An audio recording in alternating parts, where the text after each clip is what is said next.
पिछली क्लास में हमने डायमेंशनिंग के मेथड्स, उनके सिस्टम्स की चर्चा की।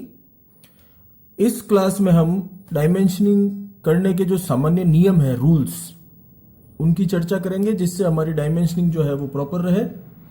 इसके साथ ही डायमेंशनिंग की चर्चा करने के बाद, रूल्स के बाद, हम ये डिस्कस करेंगे कि डायमेंशनिंग कुछ ऐसे कॉमन फीचर्स होते हैं, डायमीटर, स्फीयर, रेडियस इत्यादि। इनमें डायमेंशनिंग किस प्रकार की जाए कि वो करेक्ट हो। तो आइए सबसे पहले हम पिछली क्लास में जो हमने ड्राइंग बनाई थी उसी के आधार पर यह कोशिश करते हैं कि डायमेंशनिंग के रूल्स किस तरह से हम फॉलो करवाएं ताकि हमारी ड्राइंग जो है वो एरर फ्री हो। सबसे पहला, डायमेंशनिंग की साइज। जो डायमेंशन हम देते हैं वह हमारी ड्राइंग शीट के प्रोपोर्शनेट हो। सामान्यतः जो आप ड्राइंग शीट यूज करेंगे उसमें डायमेंशन की हाइट, यह जो लेटर हम यूज करें इसकी हाइट रखें 3 mm। पहला रूल। दूसरी बात, कुछ लोग डायमेंशन करते वक्त, जैसे यह साइज है, इसकी डायमेंशन अंदर, ऑब्जेक्ट के अंदर बना दी। This is not correct. इस डायमेंशन को ऑब्जेक्ट के बाहर बनाएं। This is correct dimensioning. Rules का मतलब हुआ, हम यदि गलत और सही को पहचान लें तो हमारे रूल्स फॉलो हो जाएंगे। तीसरा, यह कोशिश करें कि जो डायमेंशंस, जैसे हम ये तीसरा व्यू इसके नीचे बनेगा, इस जगह पर इसका व्यू, यह साइड व्यू है, यह प्लान है, यह एलिवेशन है, और इसके नीचे या ऊपर फर्स्ट एंगल या थर्ड एंगल में जैसी भी हमारी ड्राइंग होगी, प्लान बनेगा।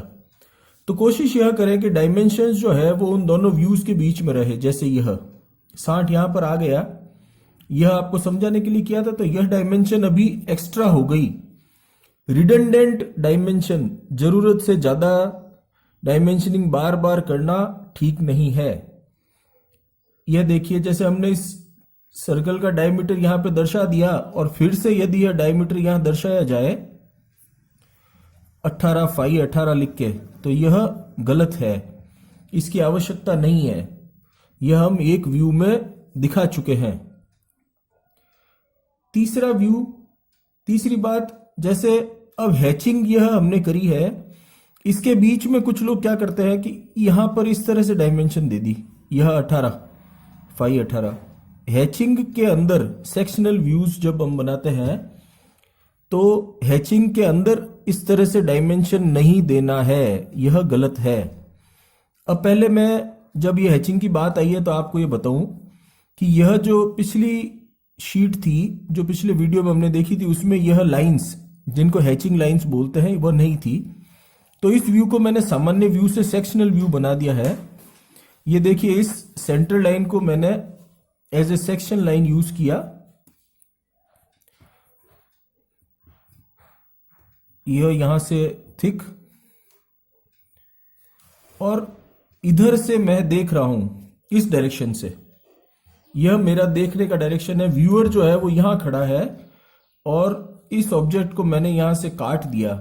तो यह, यदि मैं P और P' लिखूं तो यह जो व्यू है वो सेक्शनल साइड व्यू कहलाएगा, सेक्शनल साइड व्यू। और इसमें यह हिस्सा मैंने इसमें से कटिंग करके रिमूव कर दिया है। कटिंग हम करते हैं सामान्यतः 100 से। तो सेक्शनिंग समझने के लिए बड़ा साधारण है कि जिस सरफेस पर कटिंग के निशान आपको दिखे, जैसे लकड़ी जब कटती है या मेटल जब कटता है, तो कटिंग मटेरियल या कटिंग ब्लेड जो यूज करते हैं उसके कुछ निशान जो है वो उस कटिंग सरफेस पर रहते हैं। तो आप देख लीजिए, कटिंग सरफेस जो भी हम यूज कर रहे हैं उस पर यह लाइंस आएंगी। जब हमने इसको यहां से कट कर दिया तो दो चीजें इस व्यू में जो करेक्शन करना पड़ेगा, यह लाइन जो डैश लाइन थी यह फर्म हो जाएगी, और यह लाइन हमारी जो है वो डैश हो गई, और यह लाइन यहां से हट जाएगी। तो एक तो ये कंसेप्ट इसमें समझ लें, सेक्शनिंग कैसे करते हैं और हैचिंग का दिखाते हैं। अब अगले रूल पर हम चलते हैं। यह देखिए डायमेंशन, मैंने आपको पहले 60 यहां पर लिख के बताया था। अब यह समझें कि जब एक ही साइड में 2 डायमेंशंस देनी है या 2 से ज्यादा डायमेंशंस देनी है, तो पहले कोशिश करेंगे ऑब्जेक्ट के पास में छोटी वाली डायमेंशन को प्लेस करें, उसके बाद बड़ी वाली डायमेंशन को प्लेस करें। अन्यथा क्या होगा कि जब आप इस 60 को यहां लाएंगे तो ये एक्सटेंशन लाइन जो है वो कटेगी आपस में, तो इसे अच्छा नहीं माना जाता। तो छोटी डायमेंशन को पहले लेवें, बड़ी डायमेंशन को उसके बाद लेवें। यदि कोई ऐसा पोर्शन है, जैसे मान लीजिए यहां पर कट लगाया है, बहुत छोटा सा कट है, अब यह साइज 1 mm से हमारी कम है, यह मान लीजिए 5 mm है, तो आप यहां पर 0.1 सिर्फ लिखने की बजाय 0.5 सेंटीमीटर में अगर हम डायमेंशनिंग कर रहे हैं तो 0 जरूर यूज करें। पॉइंट के पहले, डेसिमल के पहले 0 यूज करना जरूरी है, अन्यथा डायमेंशनिंग को उचित नहीं कहा जाएगा।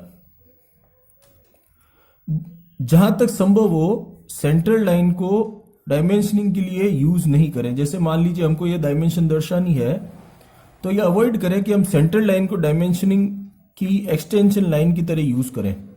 यह सेंट्रल लाइन एक्सटेंड होकर डायमेंशनिंग करना ठीक नहीं। यह लीडर लाइन आपने देखी है, जैसे ये सीधी 45 डिग्री पर स्ट्रेट लाइन है, उसकी जगह ऐसा नहीं करें कि आप इसको फ्री हैंड लाइन बना दें या कुछ ऐसा कर्व बना दें। यह दोनों ही तरीके लीडर लाइंस बनाने के लिए ठीक नहीं है, तो इसे अवॉइड करें। कुछ जगहों पर लोग बाग डायमेंशन दर्शाने के लिए, जैसे ये सर्कल है तो यह सर्कुलर प्लेस में इस टेंजेंट को यूज करके और इसकी डायमेंशन 5/18 यहां लिख देंगे।